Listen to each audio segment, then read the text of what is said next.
That's weird, I muttered, eyes narrowing at my phone screen. That's my porch. The photo wasn't even subtle. It was my cousin Brianna's Instagram story, her in a bikini, drink in hand, blowing a kiss to the camera. Behind her, my younger brother Kyle was lifting a beer like it was some frat party. My mother sat in my patio lounger with sunglasses on, sipping something orange, while my father grilled steaks on my beach house deck. Before we begin, drop a comment and tell us where are you from and from which city you're watching our videos? And after watching the whole video, don't forget to tell us what would you do in this situation? Be honest, tell me in the comments below. We read every comment. Let's begin. None of them knew I'd see it. None of them even remembered this house was in my name. I bought it in full. My own hard-earned money. No co-signers. No help. I'd been in Spain for a business deal. 48 hours off-grid to lock down a partnership. But the second I got back online, I opened social media and saw that. My chest tightened, like the Atlantic waves had suddenly wrapped around my lungs. I zoomed in on the photo. No shame. No remorse. Just entitled joy. On my porch. I didn't even hesitate. I screenshotted it, sent it to my husband Drew with one line. They didn't even ask. Handle it. No emojis. No extra words. Just that. 10 minutes later, my phone lit up with a text from him. On my way. Watch this. And that's when I closed my laptop and sat back in the hotel lounge chair, heart pounding, not with anger, but with a cold, focused clarity I hadn't felt in years. Meanwhile, at the house, my cousin was live streaming now. She was laughing into the camera, walking barefoot across my hardwood floors. Best vacation spot ever, she said. Courtesy of the family. You know how we do. Then someone in the background asked, who owns this place again? My sister's voice answered, oh, our parents paid for it. It's technically ours. Avery's just on paper. You know how she is. Miss Success. Miss Success? My jaw locked. That house had been my dream since I was 19. I worked 2 jobs through college, launched a marketing firm at 25, and finally bought that beach house last year, entirely in my name. No one helped me. In fact, they laughed when I told them I was buying real estate alone. And now they were lounging in it like it was their birthright? They didn't know Drew was only 5 minutes away. They didn't know what I'd told the alarm company before I left. They didn't know that Drew had the master access. They didn't know that when the power goes out, the front gate locks. And when it did, just as the sun was starting to dip, everything inside the house went dark. I watched the moment happen on Brianna's live feed. The screen shook. What the hell? She shrieked. Who turned off the lights? Then Drew's voice, calm and low, carried into the mic. You're trespassing. Get out. Her scream cut off. That was the last thing posted before the video froze. And the next morning, the real storm hit. By morning, my phone had exploded. 46 missed calls, 12 voicemails, and 1 pitiful group text from my mother. Avery, that was completely unnecessary. We're family. I didn't even open it. Just archived it like junk mail. Then came the call from Drew. She cried, he said casually, while I sipped my espresso on the hotel balcony in Spain. Brianna almost hyperventilated when I said the police were on their way. I raised an eyebrow. Did you actually call them? He chuckled. No. But they didn't know that. I told them they had 10 minutes to clear out or I'd press charges for trespassing and illegal entry. And they sprinted like they'd seen a ghost. I closed my eyes and breathed in the ocean air. I could picture it perfectly. My brother fumbling to unplug the Bluetooth speaker, my dad tripping over his sandals trying to drag the grill back to the side. My mother yelling something about, "How dare you?" while Drew stood in the doorway like a bouncer at a nightclub. And Brianna? She'd probably tried to beg her way out of it. Manipulate. Spin. But Drew didn't play games. He was calm, steady, sharp when he needed to be. That's why I married him. They left behind 6 bottles of wine, someone's broken sandal, and my patience. Drew at it. I laughed into my cup. But deep down, something darker churned. This wasn't just about disrespect. It was about how long I'd let them walk all over me, guilt-tripping me into family dinners, borrowing money they never repaid, twisting every achievement of mine into arrogance. I built something from scratch. I made something of myself. And every time I turned around, they were there, ready to take without asking, like I owed them for being born. No more. I opened my laptop and logged into the security system. The camera footage from last night was all there, every second recorded in 4K. Drew standing at the front door, face blank. My cousin trying to argue. My mother shouting about rights. My sister claiming it was her future retirement home. The footage was gold. I downloaded the clip, cut the fluff, and sent it to our real estate lawyer with a simple request. Let's add a clause about trespassers. I want locks changed, and I want notices posted. I wasn't just closing the door on them. I was welding it shut. Later that afternoon, while waiting to board my flight home, my sister finally called. I answered, just to hear how low she'd stoop. Avery, she sounded out of breath, like she'd been crying. Why are you doing this? Doing what? Turning your back on us, she snapped. You humiliated everyone. In front of Drew? You humiliated yourselves, I replied coolly. You broke into my home. That's not family. That's entitlement. There was a pause. Then came the real venom. You act like you're better than us just because you have money now. Ah. There it was. I'm not better than you, I said. I'm just no longer letting people take from me and call it love. The line went silent. Then she whispered, Mom's really upset. Tell Mom to send me a Venmo for the wine and broken screen door, I said flatly. Oh, and for calling the neighbors' servants. They weren't impressed. Click. She hung up. By the time I landed in the US, my phone buzzed again, this time from my lawyer. Hey, Avery. Just letting you know we've installed a remote lock and issued a cease and desist. Your family's name is now on the no-access list. Only you and Drew can enter. Perfect. The beach house would no longer be a shared fantasy. It was mine. Fully. Firmly. I walked through the arrival gate, pulled my suitcase behind me, and smiled when I saw Drew leaning against the black SUV. He handed me a coffee and kissed my temple. You okay? He asked. I am now. What my family didn't know was that I had plans for that house, big ones. Not just weekend retreats. Not just getaways. I'd been designing it into a creative retreat for young women in business, first-generation entrepreneurs.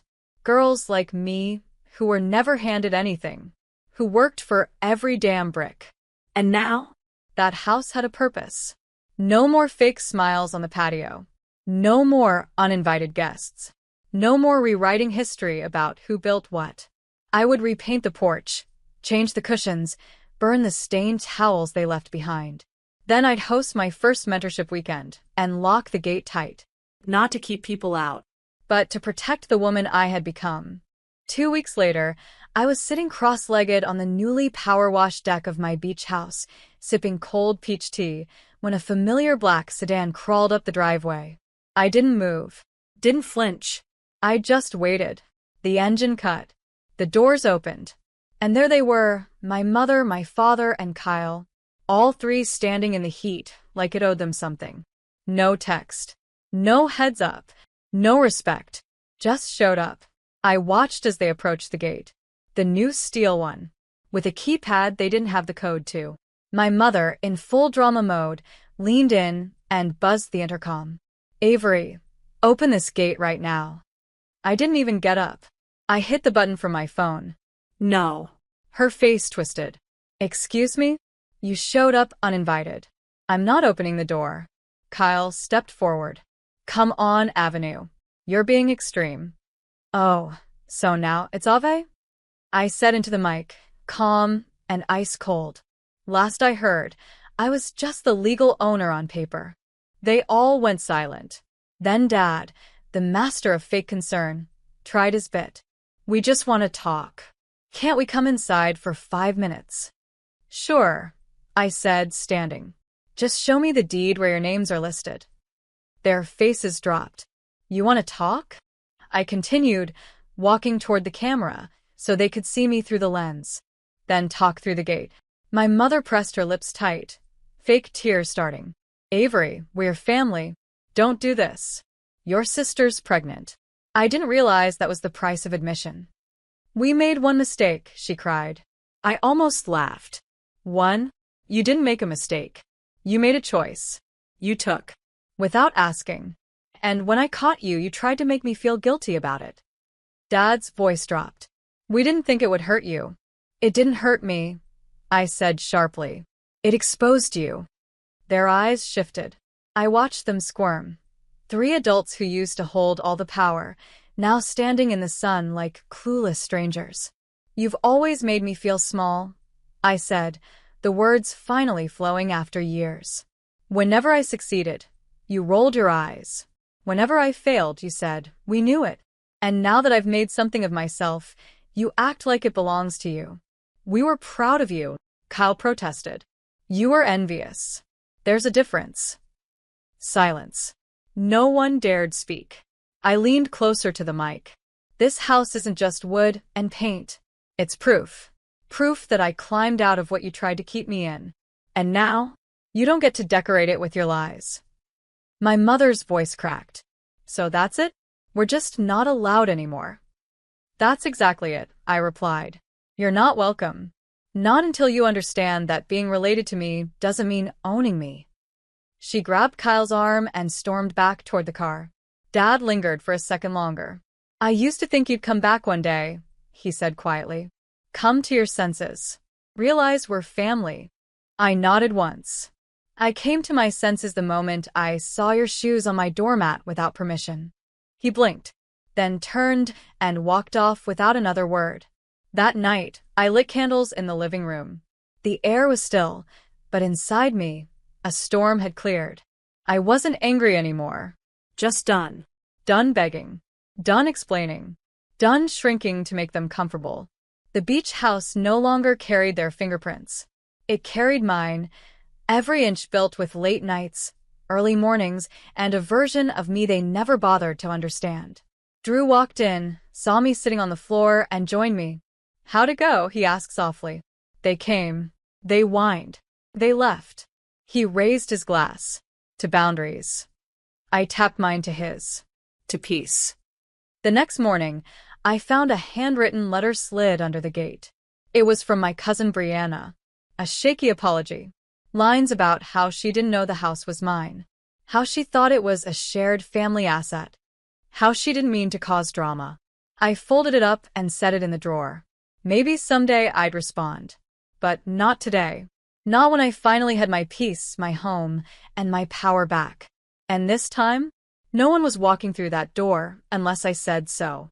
3 weeks after the incident, the beach house was completely transformed. The porch, once cluttered with my sister's sandals and my cousin's half-empty cocktails, was now lined with sleek wooden benches and sun-washed planters I built myself. The inside smelled of cedar and citrus. Fresh curtains. Whitewashed walls. New rugs. Everything they left behind? Gone. Burned, donated, or dumped. This wasn't just a house anymore. It was a line in the sand. And, on the other side of that line? Me. Standing on my own. The day I hosted my first women's retreat, I stood barefoot in the kitchen, slicing lemons for water pitchers. I wore my favorite soft cotton dress, the one I never wore around my family because they'd say it looked too expensive. The doorbell rang, and I walked over with purpose. Outside stood a group of women, early 20s to late 30s. All first-generation entrepreneurs. All self-made. All nervous, like they weren't sure they deserved to be here. But they did. I opened the door wide and smiled. Welcome home, I said. That weekend, we did more than workshops. We cried. We laughed. We rebuilt. One woman named Liana admitted her brother still called her business just a side hustle. Another, Cam, said her boyfriend refused to call her CEO, even though she employed 6 people. And one quiet woman named Elise? She whispered, I haven't spoken to my parents in 3 years. They told me chasing my dreams was selfish. I sat with her long after the others went to bed. You're not selfish, I said. You're surviving. And that's brave. She looked at me glassy-eyed. Do you ever feel like no matter how much you achieve, they'll only ever remember who you were before you made it? I smiled gently. That's why I built this house. Not just for rest, but for recognition. For women like her, like me, who were told they were too much, too loud, too proud, but kept going anyway. On the last night of the retreat, we stood on the beach, wind wrapping around our ankles, hair sticking to our lips. Cam raised a toast to the woman who opened her home to strangers, because she knew we'd understand her more than her own family ever did. Everyone clinked glasses. I felt my throat tighten, not with sadness, with pride. They didn't know the full story. Not about the break-in. Not about the screaming at the gate. Not about the years I spent twisting myself into knots just to be accepted. But they knew enough. They knew that this house wasn't built on luck. It was built on grit. 2 days later, as the women checked out and hugged me goodbye, one of them left a note on the kitchen counter. In loopy handwriting, it said, "You made a place we'll never forget. And we'll never let anyone walk all over us again because of it." I folded it and tucked it into the drawer beside Brianna's apology. One from the past. One from the future. Only one would get a reply. That afternoon, while organizing pantry shelves, I saw movement through the front window. I paused. It was my father. Alone. No mother. No Kyle. Just him, in slacks and a faded polo, holding something wrapped in brown paper. I didn't open the door, but I stepped outside the gate, arms crossed, quiet. He offered the package. "Your mother made lemon cake." She thought maybe. I shook my head. "No." He looked down. "I just wanted to say sorry. I know it's late." "It is," I replied. "And I accept your words. But not your cake. You don't get to bake your way back into a house you didn't respect." He nodded slowly, eyes stinging. "You changed." "No," I said softly. "You just never bothered to see me." I turned and walked back inside. Locked the door behind me. Not out of spite. Out of strength. Later that week, Drew and I sat on the deck, watching the waves crash into the shore as the sky turned to gold. He reached over, fingers brushing mine. "You proud of what you built?" he asked. I looked at the house, at the fresh paint, the laughter still echoing from the retreat, the silence where their chaos used to live. "I'm proud of who I became." He smiled. "Me too." That night, I wrote a new note and pinned it to the bulletin board near the kitchen. This house will never again be a stage for other people's entitlement. It's a safe space. A brave space. A place for women who said, "Enough," and meant it. I stood back and read it once. Then I dimmed the lights, slid the door shut, and let the night settle in. My beach house wasn't just a retreat. It was a reclaiming of space, of voice, of worth. And the next time someone asked, "Whose house is this?" I'd smile and say, "Mine." Fully, unapologetically, mine.